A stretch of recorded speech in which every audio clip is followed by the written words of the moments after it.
I got tired of eating Big Mama's chicken. Ass business when I walk. I whip up the rent out the rent. I can't pay it, I'm sick. The office acting like some hoes. Tryna kick me out, they want me gone. Putting eviction on the door. I got niggas and they feelings. Well, you should've been a hoe. You's a hoe. Murder one, it won't get solved. Go make me wipe the nigga nose. OZ or some blow. I'm tryna whip it till it go. I got the game from my old head, but he ain't tell me about the snow. He only told me about the rain. He ain't tell me niggas cold. My partner tried to cross me out. For a ratchet ass hoe. That's a shame, my nigga. Yeah, I was down on my dick. I was so broke I couldn't fix.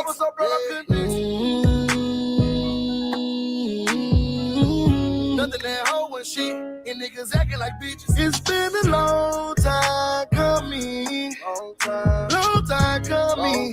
but I know to keep my guns, Where I come from, It's been a long time coming, but I know to keep my guns. Where I come from.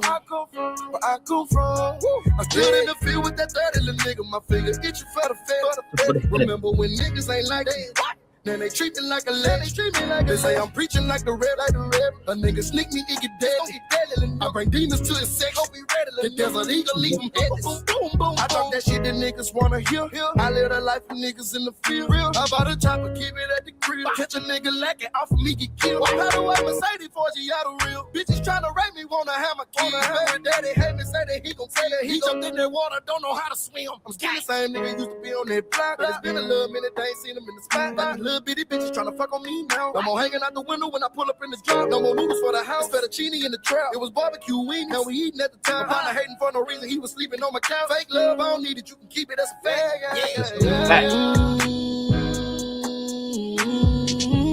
Yeah, I was down on my dick. I was so broke I couldn't fix.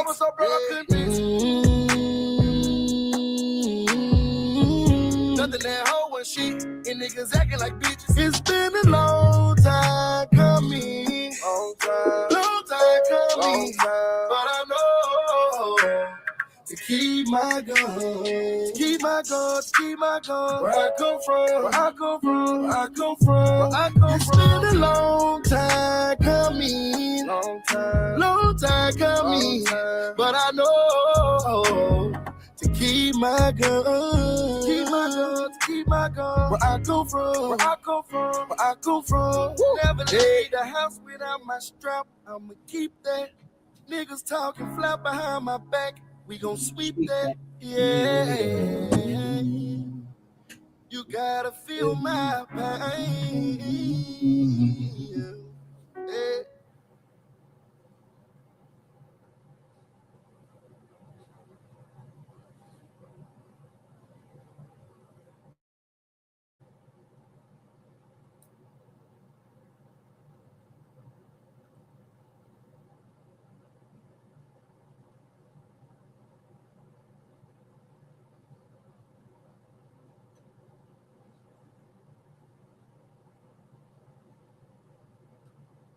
Now, y'all know we watched yesterday, and I was going over it.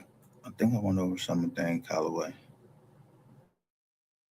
Another one is big, but here go Trick Daddy right here. OCO, beautiful people. I hope you all are doing well. I'm Dane Calloway, and I'm back with another episode today. Rapper Trick Daddy says he no longer wants the African American label. This drove some people to disagree with the statement, but thousands agreed with them and said his statement made them respect him even more. Should people be called African Americans if they have no lineage to Africa? Most of you already know what I'm about to do, right? Let's chat about it. Leave a like on this thing before we get to it. Let's get it. OCO, freethinkers. You're now tuned into the realest history. I've never been to Africa.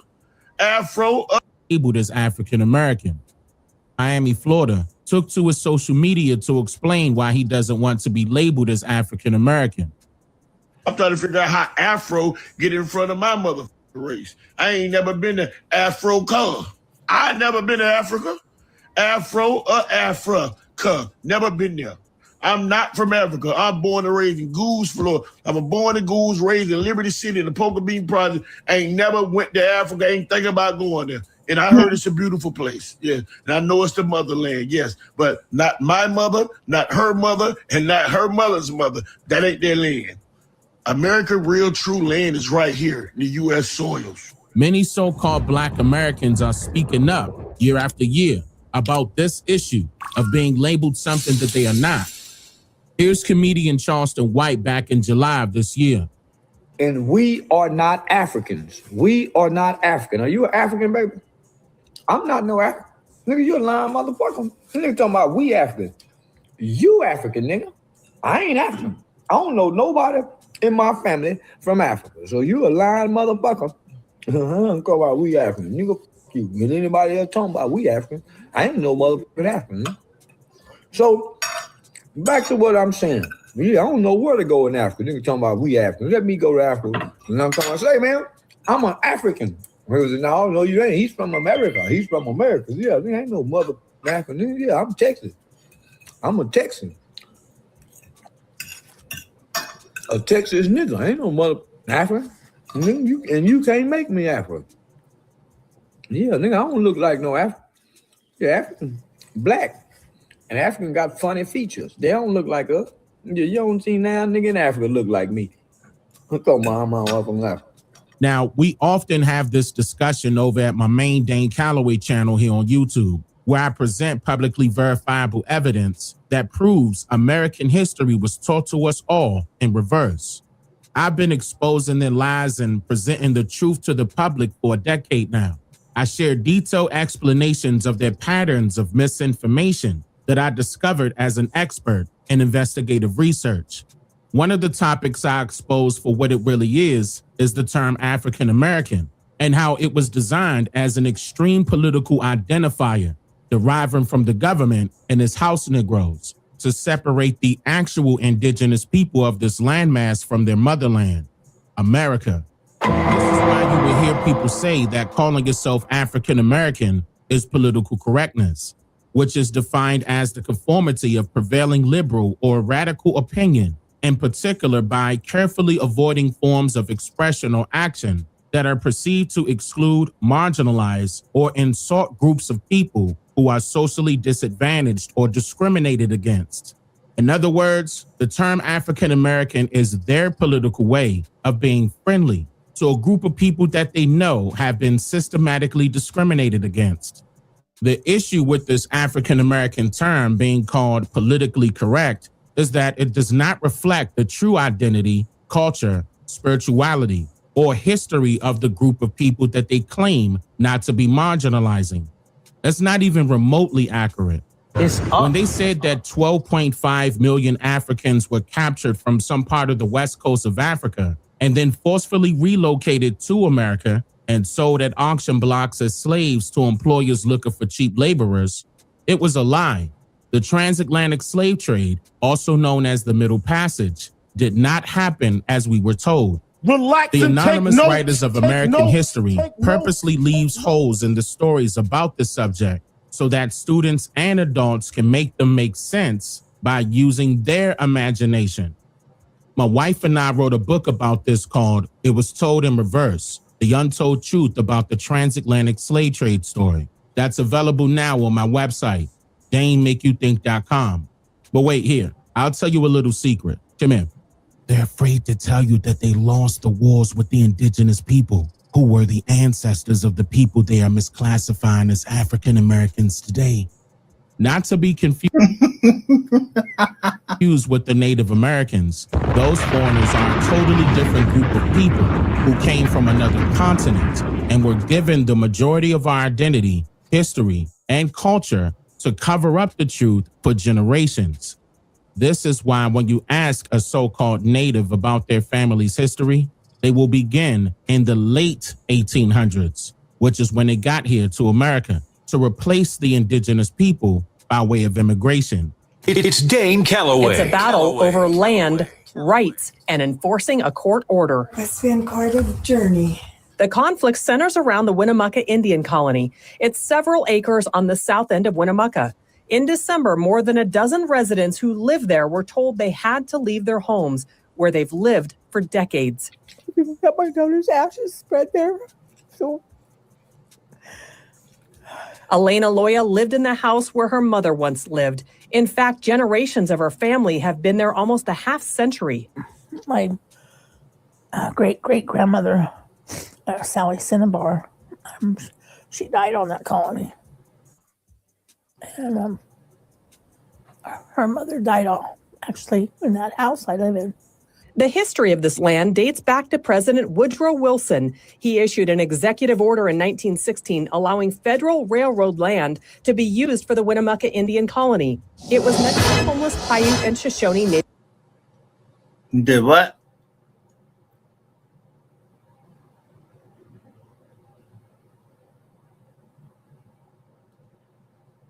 Native Americans. In the past few years, some of the people living on the land, like Jim Ayer, have been intertwined in a legal fight to stay there.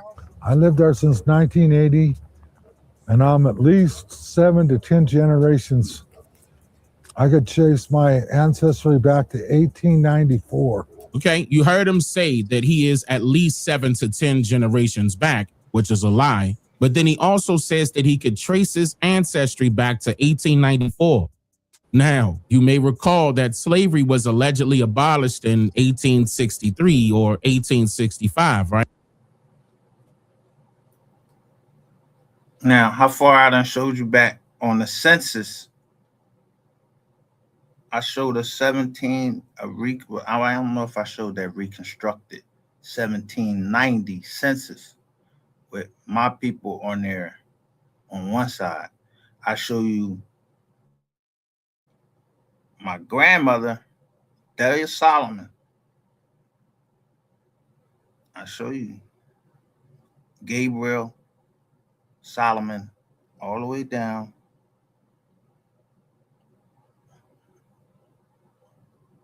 Forgot, but then I'll show you the other side, the Black Isaac Newton.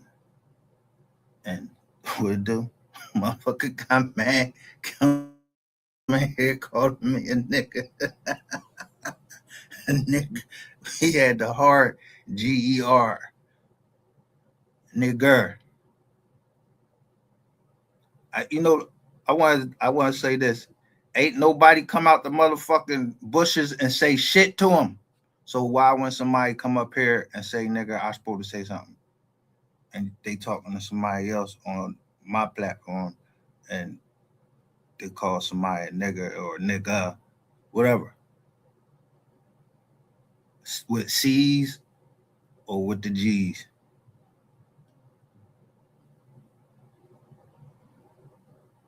ER with the or the A.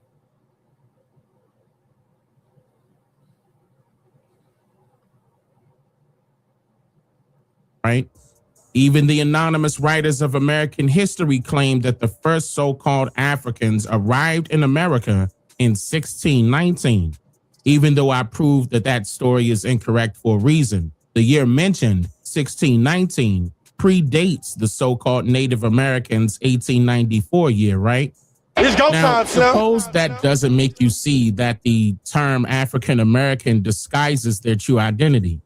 In that case, you could detach yourself from that indoctrination over on my main Dane Calloway channel here on YouTube and be ready to be red-pilled. Then you'll understand why Donald Trump has been calling them out since 1993. The other thing is, I'd like to know how many of these people are even Indians to begin with, because I've looked at them, and I have to tell you something, they don't look like Indians to me. And I've told a couple of them who came into my office, I said, I believe I have more Indian blood in my veins than you have, and I have none. And they laugh. They think it's a joke. That's probably one of the only truths this man told is that he don't got no Indian blood in him.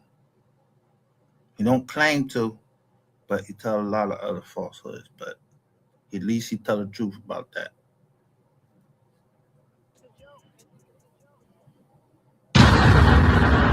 I'm just here to make you think.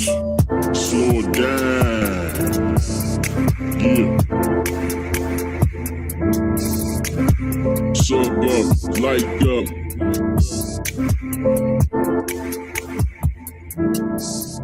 Yeah.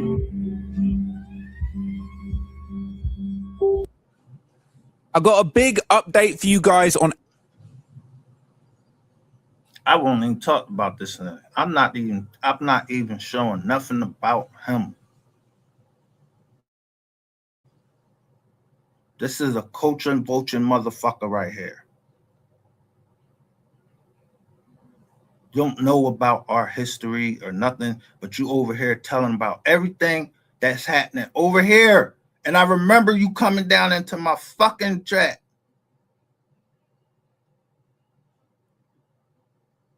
When I'm talking about MO3, you say you was gonna be here. Now you act like you don't want to get the fuck off my computer.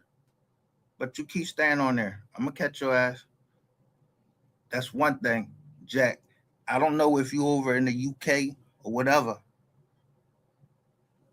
Where you at? You better stay there.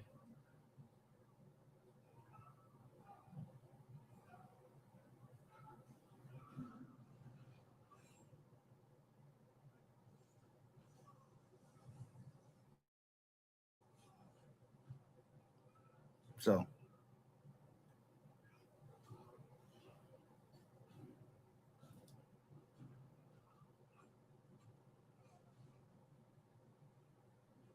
now I want to see it defaults to this. Defaults to Dan Calloway now.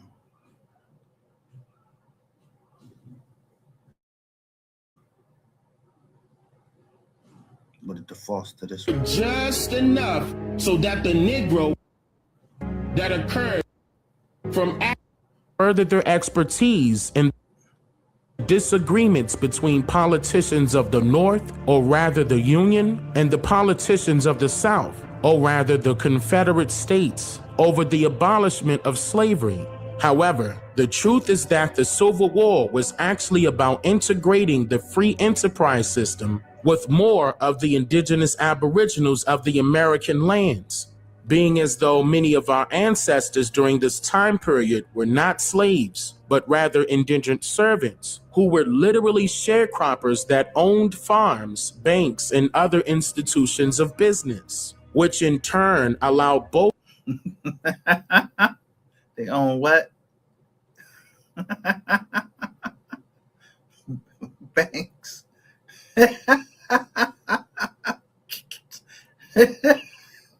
So who banks I was showing you yesterday or the day before? Who banks was I showing you?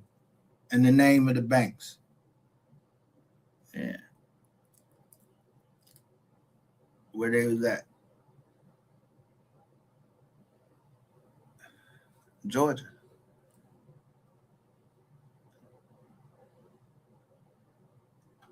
Both heads of the same snake to acknowledge the fact that our ancestors were rising up as capitalists within this industrialized society. In other words, the Union recognized that the so-called Negroes in the North and the South were rapidly prospering tremendously economically, and they wanted to go into business with them to further their expertise in the free enterprise system. But most politicians of the South disagreed with this notion, being as though it single-handedly threatened the longevity of their not-so-prosperous small to medium-sized businesses. So the Civil War began in April 1861 and completed in May of 1865.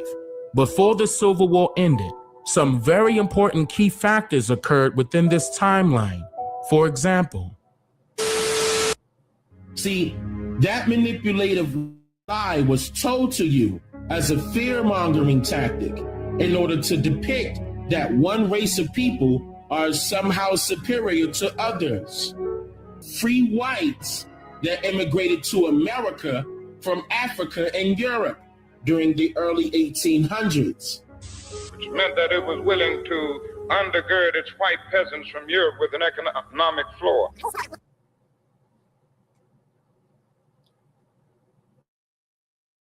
undergirded with what? Economic floor. Which meant that it was willing. So, you Negroes that's out there talking and got all these other people talking about us crazy, misrepresenting people like this man right here, his mom, all that. Don't nobody, if this nigga killed him, he right where he's supposed to be. See this snappy head nigga right here? Sitting at that table. If he killed him or he killed anybody from any tribe, he right where he's supposed to be sitting.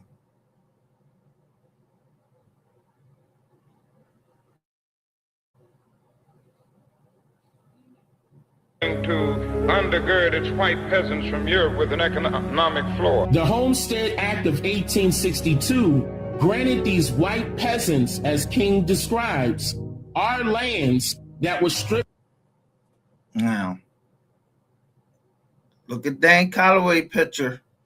Look at their homes. And then look at the homes that I show you on Google Earth. From our indigenous ancestors and all of the specialized benefits the federal government promised our ancestors by peace treaties that they would receive for being 90% of the help they needed in order for the United States to win.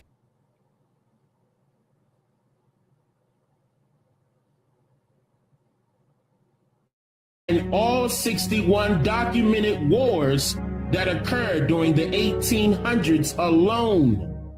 Side note, the Emancipation Proclamation abolished all forms of slavery the very next year in 1863.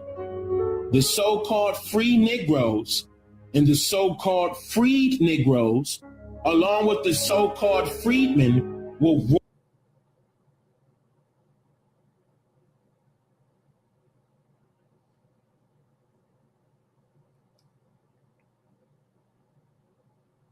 royally upset and disgusted with the federal government. So they continued the multiple rebellions until they saw a change.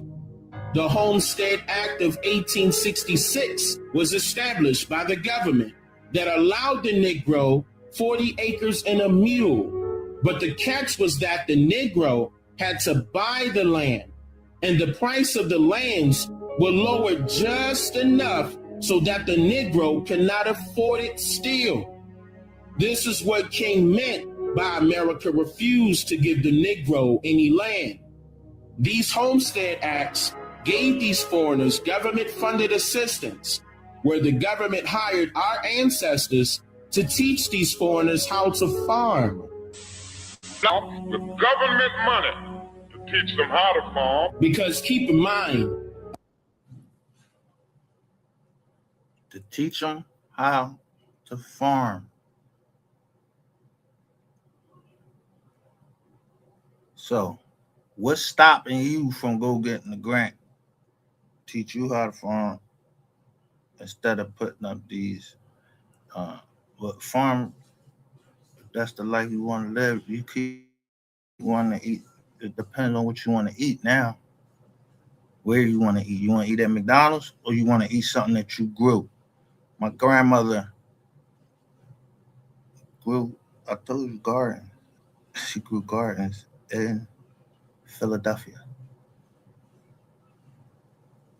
And all the houses she bought, they grew gardens there. She didn't even care that I had allergies, so I had to get out there. A true foreigner or immigrant wouldn't know how to grow anything in a mass area of land that they are not accustomed with or never inhabited before in their life. This is why King stated our farms. They provided low interest rates in order that they could mechanize their farms in order that they could mechanize their farms. Okay, so now, this timeline that I'm referring to begins with the Civil War in April 1861. Then, the first official Homestead Act of 1862. Then, the very next year, the Emancipation Proclamation Bill was implemented into law in 1863, in which that bill alone had absolutely nothing to do with freeing slaves from chains and shackles, like how history so loves to claim. No. In fact, the word emancipate derives from the Latin word emancipatus, which is the process of being set free from legal, social, or political restrictions, which has nothing to do with enslavement. In fact, the Latin word for civil is civilis, which means to affect fellow citizens in a legal or political sense. In other words, the stories of slavery in the Americas did not happen the way we were originally taught by authors of American history and world history. Because once an individual literally researches their family's genealogical background by records, instead of taking the word from some self-proclaimed scholars within their own communities with absolutely no publicly verifiable evidence to manifest, they will be met with the truth that these so-called slaves in America were actually prisoners of war who were contracted as indigent servants by way of industrialism, which also means that your ancestors were sharecroppers, being as though they were the original landowners who were contracted by the tenants, or rather the white colonizationalists who immigrated to North America from Africa and Europe. They were the what? The tenants. Now, I'm gonna stop it right there. You think I'm gonna let a mortgage company take some? I said, we're not losing no more our property. I'm going to get our property up. I'm going to get our property now. I'm gonna get our property down south. Or yeah, string me up.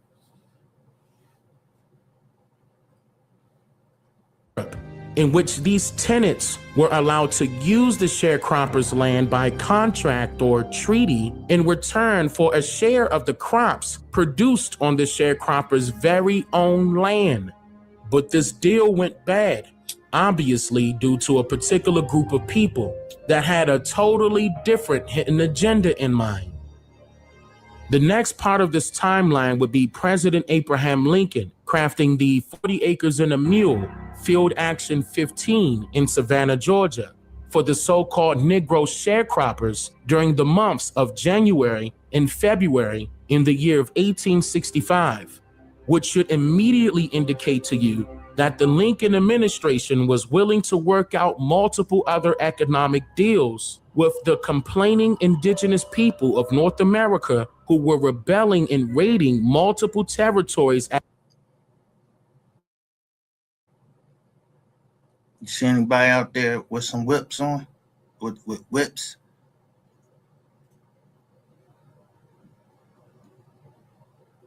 Look at all that land. You got 2 horses right there. You can see some people back there. You don't see no cops, nothing.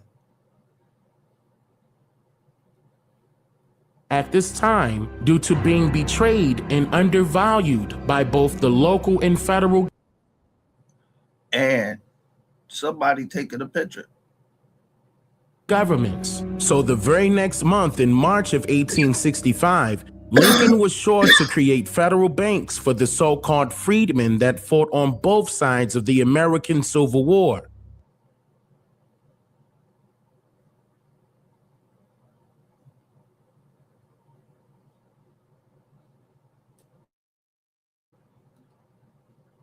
What that say?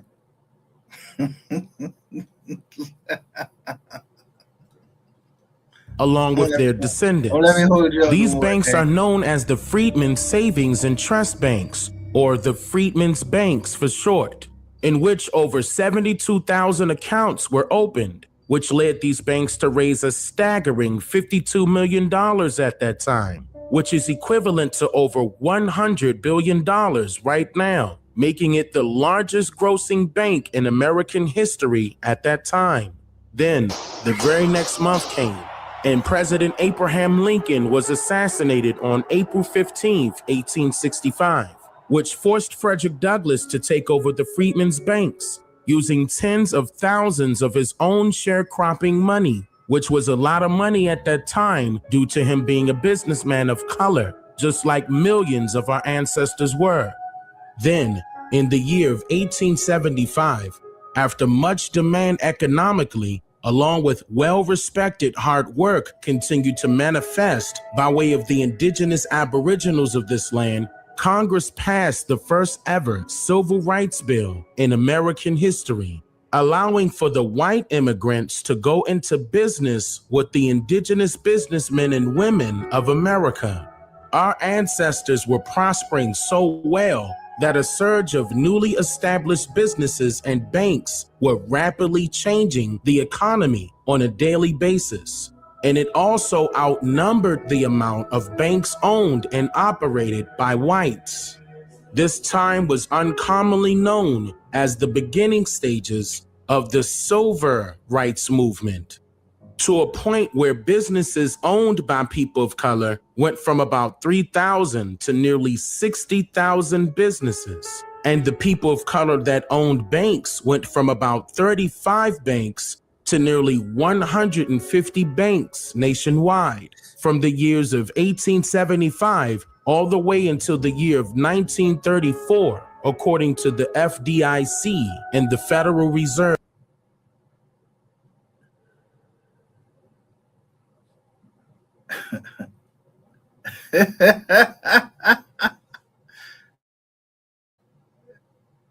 But who told the Federal Reserve? Is that the government? The Federal Reserve ain't the government.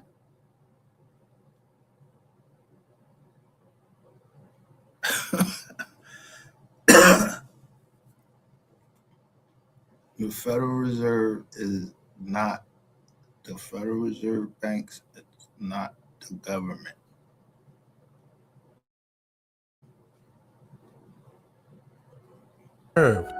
Now, so many important events occurred in the year of 1934 alone that I will have to save it for part 2 of this segment. However, I would like for you to know that people would love to claim that the place called Africa has the most resources ever in history, but to nearly 150 banks nationwide from the years of 1875 all the way until the year of 1934, according to the FDIC.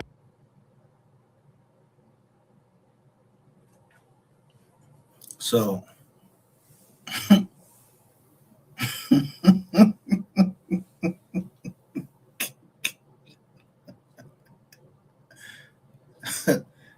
people can manifest whatever the hell they wanna. They said there was mortgage companies in my joint, and the U.S. United States Attorney didn't. Yeah, they ain't signed it.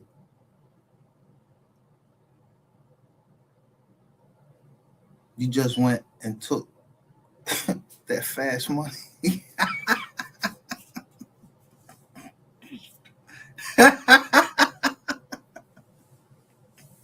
He went and took that fast money, took my plea. Yeah, you sentenced me to 95 months. On what? For what? That's why these banks struggling now.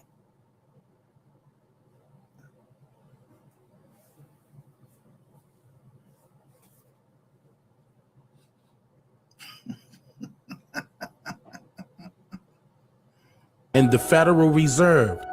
Now, so many important events occurred in the year of 1934 alone that I will have to save it for part 2 of this segment. However, I would like for you to know that people would love to claim that the place called Africa has the most resources ever in history, But if that is the actual truth, then why do you consistently see real Africans immigrating to North America to work at a job or to open up their own business and collect resources from here in America, then publicly inform their friends, colleagues, and co-workers that they are doing this all in order to send it all back to their families who are residing in Africa, literally?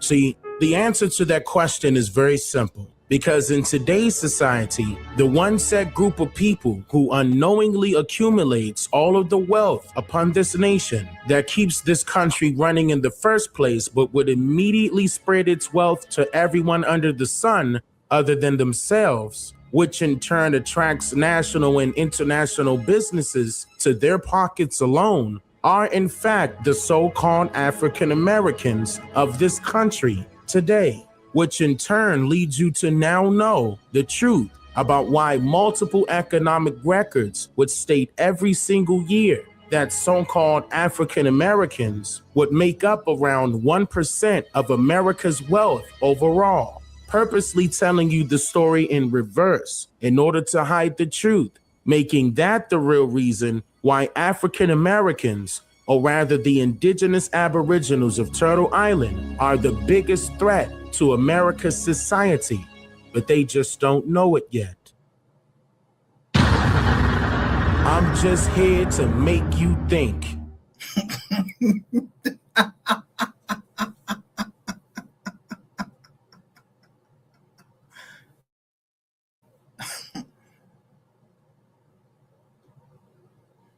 So what I'm here to do,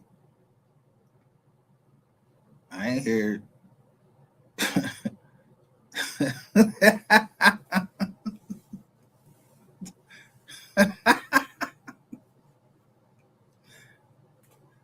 What I'm here to do, I'm here to lie to you. I don't know nothing.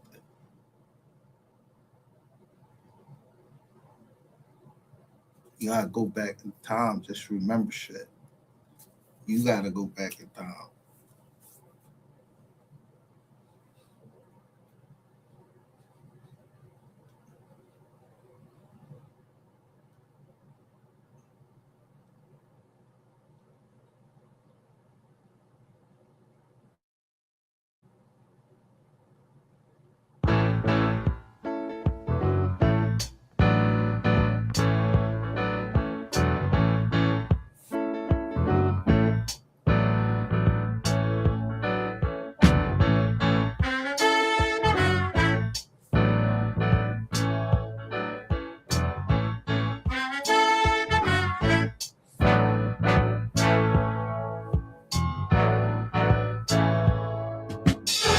Can't get no rest, don't know how I work all day. When will I learn? Memories get in the way.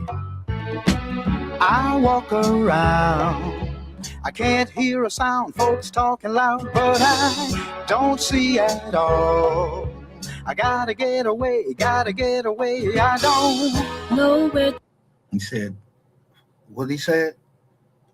Folks talking loud.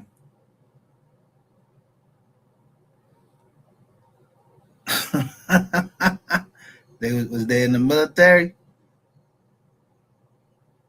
That shit, you don't want that smoke. Like,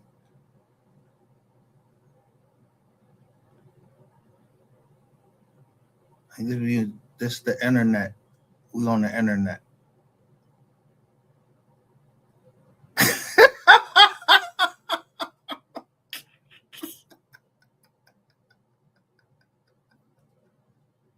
To go, it's hopeless, so I guess I'll leave it alone. Well, I spent all that day fixing up to go somewhere. Thought I was late and I found she wasn't there. I guess I'll find love, peace of mind some other time, but I still have today. I gotta get away, I don't know where to go. It's hopeless, so I guess I'll leave it alone. Games people play, night or day, they're just not matching what they should do. Keep me feeling blue. Been down too long, right, wrong, I just can't stop it. Spending all day, thinking just of you.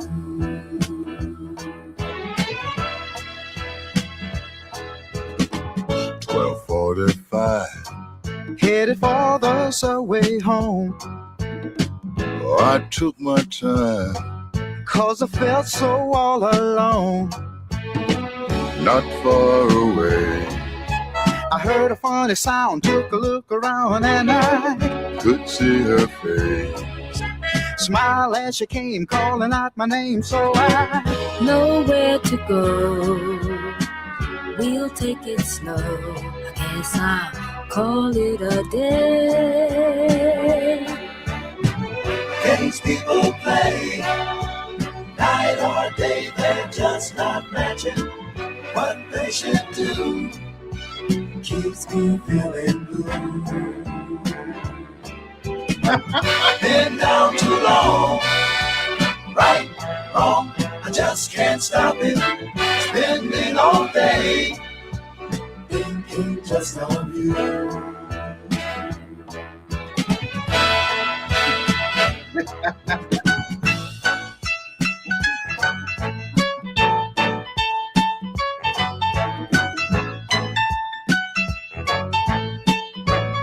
What's that? The piano. not far away. I heard a funny sound, took a look around, and I could see her face. Smile as she came, calling out my name, so I know where to go. We'll take it slow. I guess I'll call it a day.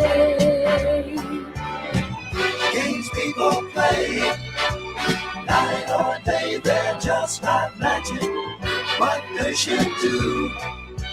Keep me feeling blue.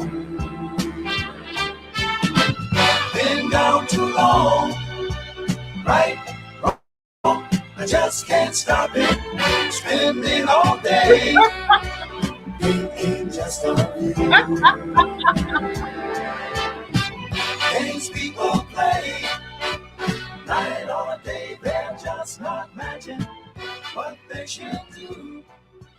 Keep me feeling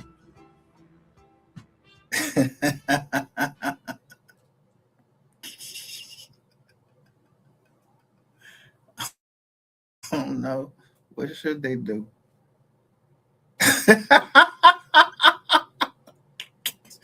By the way, this shit was right on time.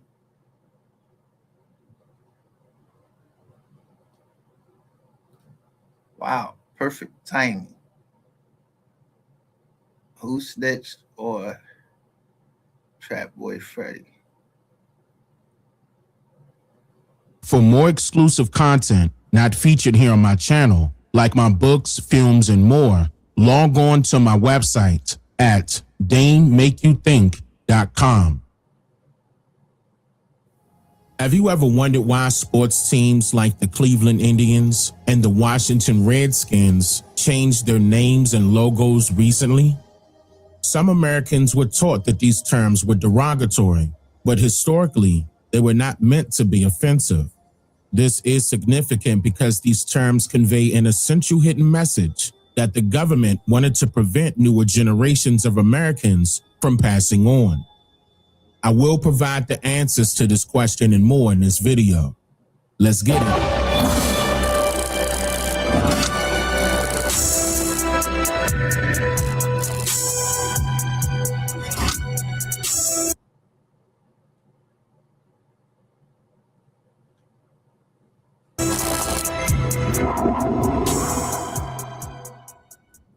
Between the 1500s and the 1700s, American Indians used the term redskin in a neutral sense to distinguish between different tribes based on their skin tones.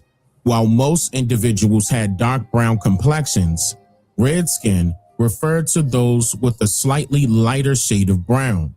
The word Oklahoma comes from the Algonquin phrase Oklahoma, which means red people or red-skinned people.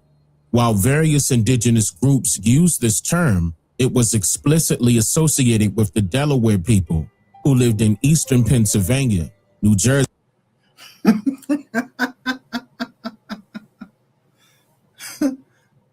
Who told on Trap Boy Frank?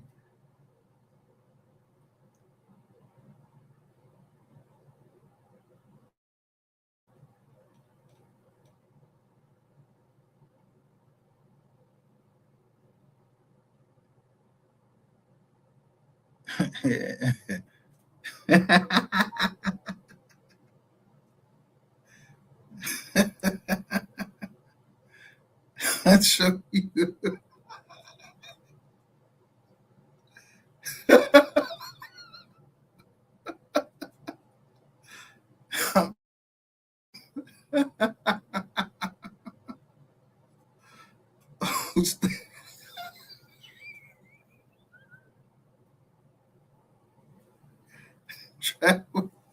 Trap Boy know who told on.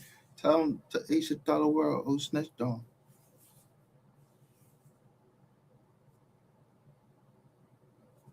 Yeah, I caught a little rat in Jersey.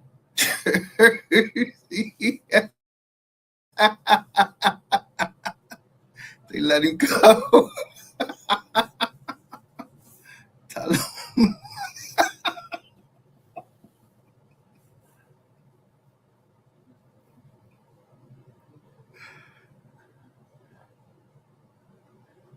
Tell him, yeah, man, that's snitched on.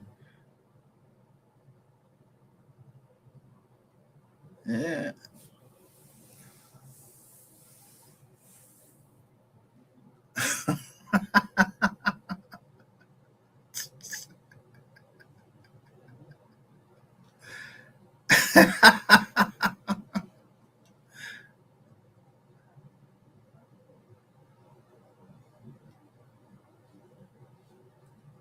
Southern New York State, and New York City. The term Oklahoma was mainly adopted into the Choctaw language in the early 1700s. Several decades before Oklahoma became the 46th state on November 16, 1907. Even up to this time, the term redskin was still not offensive. In 1869, America saw the emergence of professional football, which was a combination of rugby and soccer. The sports league was later called the National Football League, or the NFL, in 1919. During its earliest years, American Indians of dark brown complexions played pivotal roles in the success of multiple football teams within the league, like Charles Follis in 1902 with the Shelby Blues, and Charles Baker in 1906 with the Akron Indians, and Robert Ruby Marshall in 1919 with the Rock Island Independents, and Frederick Douglass Fritz Pollard, also with the Akron Indians in 1920, but then called Akron Pros later on. And he also was the first head coach of American Indian descent in the NFL from 1922 to 1937. I'll get into why here shortly. From 1902 to 1933, American Indians of dark brown complexions were dominating the NFL in passing, receiving, and rushing until it all came to an immediate halt in 1933 when so-called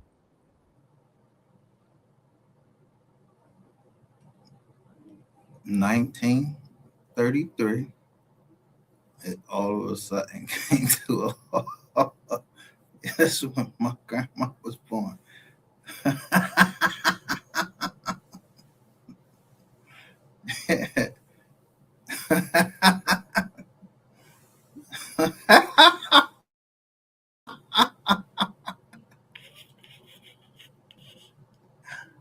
See here, Pauline. My mom, that's my mom who raised me. Colored men were banned from playing in the league. On July 5th, 1933, NFL's Boston Braves owner, George Marshall, announced in the Hartford Courant newspaper that his team would now be known as the Boston Redskins. Plenty of people would tell you that the owner changed the name of the team because the Redskins had an Indian head coach at that time. But the owner corrected them in the article by stating, quote, "So much confusion has been caused by a football team wearing the same name as the National League Baseball Club that a change appeared to be absolutely necessary. The fact that we have in our head coach, Lone Star Dietz, an Indian, together with several Indian players, as not as may be suspected." Look, I mean, look at the John.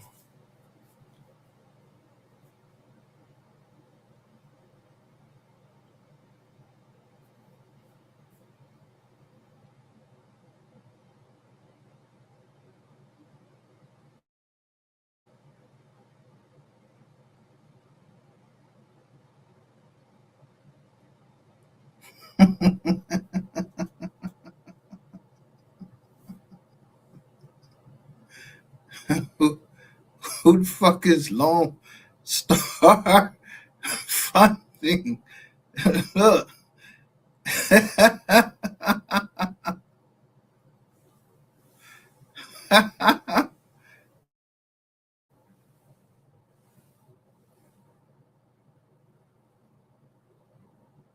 Inspired me to select the name Redskins. That year, he moved the team to Fenway Park. Here's a picture of the Boston Redskins roster that was taken in 1934. Look closely at the photo and remember that the owner claimed that he had, quote, several Indian players on his Look, with a black dog roster. This is the new coach he just hired, William Henry Lone Star Dietz, a white man who claimed to be a member of the Sioux Nation, but later turned out to be not an American Indian whatsoever by his family members. I'll leave you to consider who the other Indian players he's referring to in this picture might be. While you look around the image, be sure to remember the logo that was on their jerseys in 1934. Here is the logo of that year from their official website. You can point out the noticeable differences here. But let's continue because we'll return to this later. 3 years later, the team owner George Marshall moved the Redskins to Washington, D.C., where they became known as the Washington Redskins and adopted a new logo in 1937. In 1946, American Indians with dark brown complexions were welcomed back into the NFL. At that time, they were referred to as colored, Negro, and black, but they managed to overcome the pervasive racism that existed.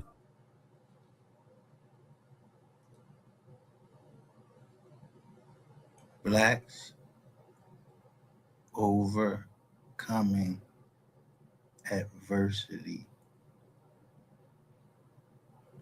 not Bank of America.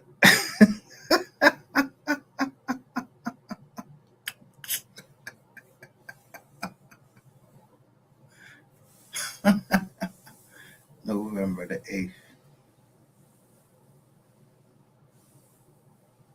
The BOA group.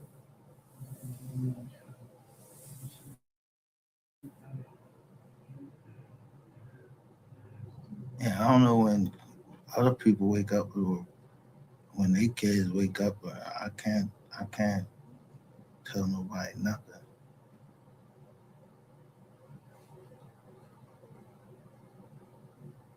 I showed you the paperwork and then the revival when I got out of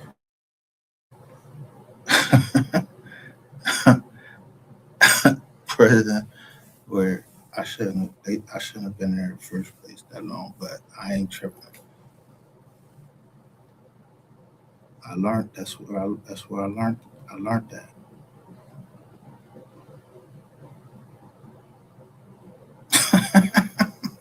The law.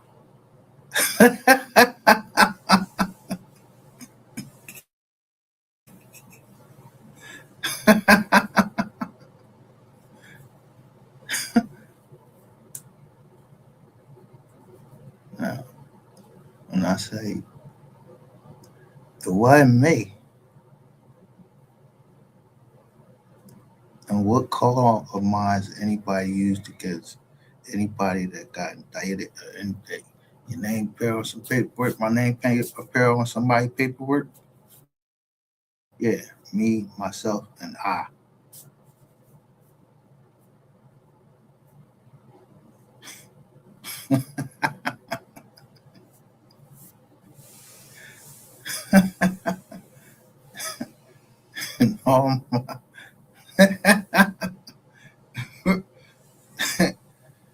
I must be schizophrenic or something. I don't know. They said I'm bipolar.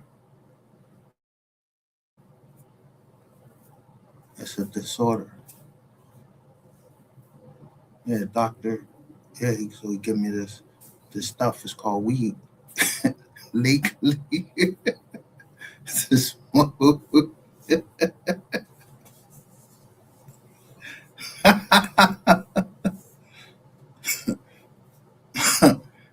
Yeah, he ain't my doctor either.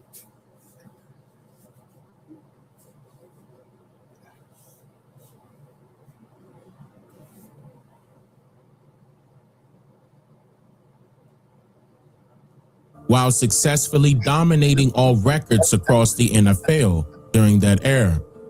At that time, the term redskin was not considered offensive. Additionally, English language dictionaries widely used in the 1950s and 1960s made no mention of the term redskin being viewed as disparaging to American Indians. For example, the 1952 edition of the Universal Dictionary of the English Language described redskin as a Native American Indian, a red man, but does not refer to the word being offensive. The American College Dictionary of 1956, the Grosset-Webster Dictionary of 1957, and Webster's New International Dictionary, an abridged second edition of 1957, all define redskin as a North American Indian, again, with no indication that the term was considered offensive. In the American Heritage Dictionary of the American Language of 1969, produced more than a decade later, the exact definition is given, but with the qualification that the term is informal, which may be a recognition that redskin was phasing out of everyday usage by the end of the 1960s. In 1958, the Crayola Company introduced 15 new colors to its 64 crayon collection, one of which was Indian red. This crayon was said to represent the skin complexion of American Indians, and parents used it as a conversation starter with their children to discuss American Indian culture. It was not until the 1983 editions of Webster's Third International Dictionary, 9th edition, that the Merriam-Webster Company, the country's leading publisher of so-called serious dictionaries, added the cautionary phrase, quote, usually taken to be offensive, to its previous definition of redskin, which was simply a North American Indian. In contrast, the same dictionaries from the 1950s and 1960s indicate that the word nigger is understood to be clearly offensive and derogatory. And even during the Jim Crow era, calling someone black to their face was considered insulting. Until 1970, it mysteriously became acceptable to use. But there was a consensus that the term redskin was merely a synonym for North American Indian and was not regarded as an offensive label. So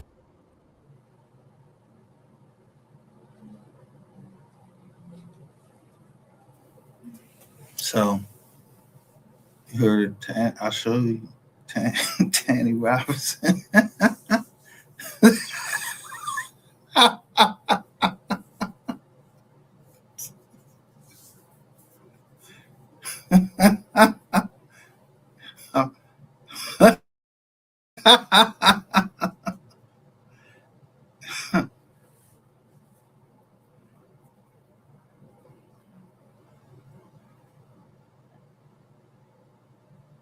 Yeah.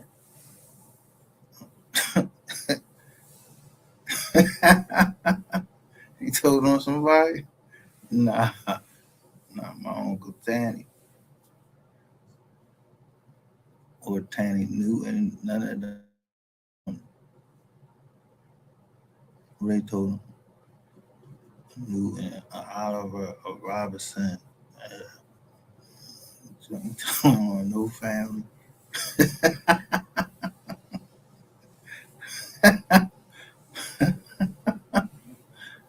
Ain't telling on no family. Let me say again. We ain't telling on no family. We don't know nothing.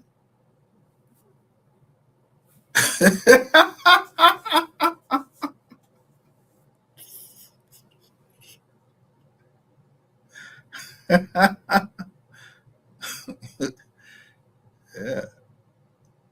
You don't know what that shit leads to.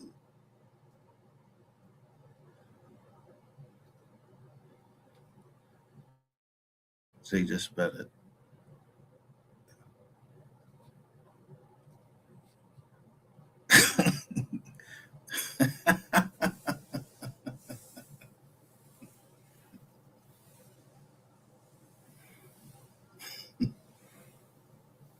Yeah, when I got up today, it was gone. Everybody's gone.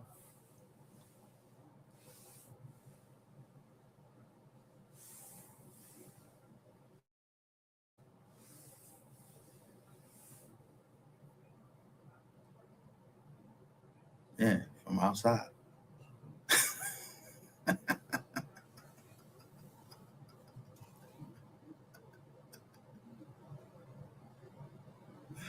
So, what led to the shift in the perception of the word redskin? Why did it become considered offensive in the early 1980s when it wasn't viewed that way before? Even though the ban was lifted in 1946, the Washington Redskins were the last team to reintegrate. They purposely did not draft or trade for an American Indian player with a dark brown complexion until it was forced to do so politically by then President John F. Kennedy, being as though Washington, D.C. was majority populated by so-called colored people at this time in 1961. The civil rights movement was picking up steam, so activists, politicians, sports journalists, and even Kennedy's Interior Secretary pressed owner George Marshall to change his ways, or he would not be able to use the new DC Stadium, later called Robert F. Kennedy Stadium, for his Washington Redskins NFL team. In 1962, team owner George Marshall made a significant decision when the Redskins selected Syracuse running back Ernie Davis as the. So, why they don't say nothing about this boy with this long? This look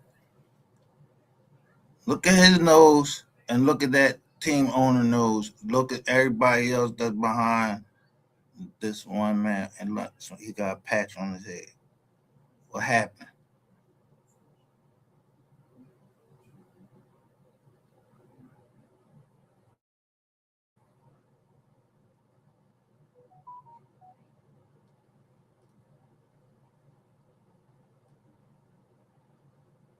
What happened to why you got a patch right there on it? Come on. And why he by himself with y'all?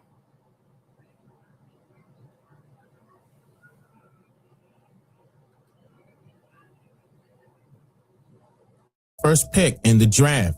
Although Davis was later traded, the Redskins went on to sign 5 American Indian players, including future Hall of Famer Bobby Mitchell. Bobby stated to reporters that he personally never had any problems with George Marshall, but he did encounter considerable hostility from fans, particularly among the so-called black community. We would come to Washington and beat them up, and only because they had no blacks, so we played even harder. Today at age 77, Bobby Mitchell is retired from the Redskins front office, a former superstar receiver with more than 14,000 combined yards in the air and ground. Did you want to come here? No. It never crossed my mind I'd ever be a Redskin. He got his start after the University of Illinois for the Cleveland Browns. He was in the backfield with Jim Brown. When I finally came here, it never dawned on me, and I don't know why. Washington is in the South. He continued at a Pro Bowl pace once he was traded to D.C., but when off the field, it's no exaggeration to say that Bobby Mitchell caught hell in a segregated Washington, D.C. I couldn't go in restaurants. Barbershops, the same thing you'd get across the Mason-Dixon line. He played for about 10 years in the NFL. There were 4 Pro Bowls. So you couldn't get across the Mason-Dixon line. And I'm telling you, I'm not playing about my daughter, or you ain't coming from New York.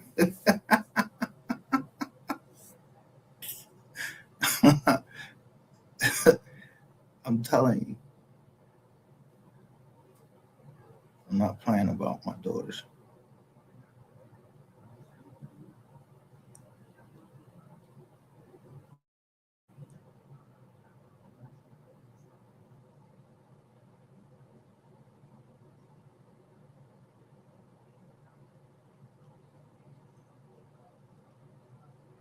Twice he led the league in receiving. And how about those 83 touchdowns? And Bruce, you have to remember one other thing. I don't know if people ever even think about it. Bobby Mitchell wasn't loved by the black folks. We wasn't their class. So there was a lot of things my kids couldn't do and my wife couldn't do. The bourgeoisie type. So I got that going against me, and I got the whites saying, I don't like you, and the names. In 1983, Bobby Mitchell was voted into the NFL Hall of Fame. He got more than 70% of the vote on the very first ballot. Would it have been okay for you to just be an average player, role model, or did you have to be great? You know what? The guys who should have gotten that question from you were the other black guys who came in with me. Because have you heard anything about them? It would be interesting to see what was happening to them at the same time. I never heard a complaint. And every day I'm getting kicked. Every day, wherever I went. And you were a star player. And because I still think it was because I was the star player. The discussion about the Washington Redskins name being offensive to some people gained public attention in the early 1990s. In 1992, after the Redskins reached the Super Bowl, some activists staged protests against the team's name. The then owner, Jack Ken Cook, stated, quote,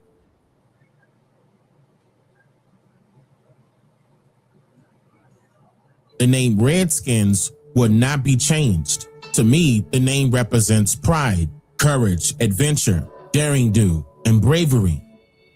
In 2020, following the George Floyd protests, various aspects of society that were deemed offensive were closely scrutinized, largely due to the heightened attention from social media and the Black Lives Matter movement. As a result, the name and logo of the Washington Redskins faced considerable backlash and were ultimately removed. The team temporarily adopted the name Washington Football Team until a new name could be established.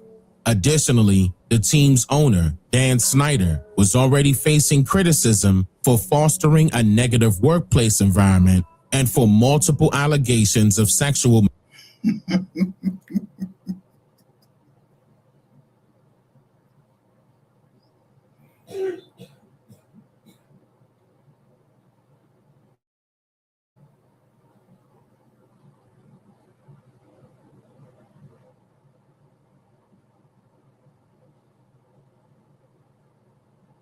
misconduct. The team was eventually called the Washington Commanders. Millions of fans of the team and the NFL were unhappy with the name change and expressed their opinions on the matter. This included me and several politicians urging the government to intervene and reinstate the name. It was noted that the Washington Redskins had received the blessing of American Indians, both in the past and currently, to use the name and logo. On November 13, 2024, Senator Steve Daines of Montana criticized the NFL for its blatant censorship and urged the return of Washington's previous logo. Here's the video. Madam President, I rise today to talk about the need to right a wrong. The National Football League and the Washington Commanders must do more to honor the Commanders' Native American heritage, as powerfully symbolized by the team's former iconic logo. And they must commit to never, ever again censor it or degrade it. Here's the story. This is a photograph from the 1960s of Blackie Wetzel and Senator Robert F. Kennedy. Blackie Wetzel was a member of the Blackfeet Nation in Montana and served his people and the country in many roles throughout his life, including chairman of the Blackfeet tribe and president of the National Congress of American Indians. In 1971, Blackie met with George Herbert Allen, who was then the head coach and the general manager of Washington's premier professional. This is November 13th, 2024. Sports franchise, the Washington Redskins. Knowing that Coach Allen admired and supported Native Americans, Blackie Wetzel encouraged him to replace the team's R logo with something that represented Indian country. Blackie brought Coach Allen pictures of prominent Native American figures, including Blackfeet Chief Two Guns White Calf, who is pictured here on this poster board beside me. On behalf of the team, Coach Allen adopted the now legendary logo that became the symbol of this storied franchise and among one of the most popular in league history. When I see you,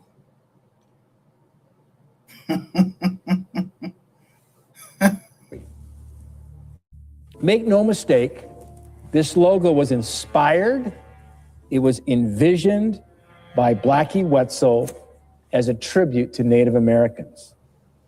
By the way, it's not a caricature. It is a depiction of pride and of strength, a depiction of courage, of honor. In fact, as Blackie Wetzel said in 2002, it made us all so proud to have an Indian on a big-time team. And I will tell you, support from the Wetzel family, the White Calf family, and the Blackfeet Nation remains as strong as ever today. In fact, the Blackfeet Nation recently expressed their, and I quote, wholehearted support for the logo and urged the NFL and the Commanders.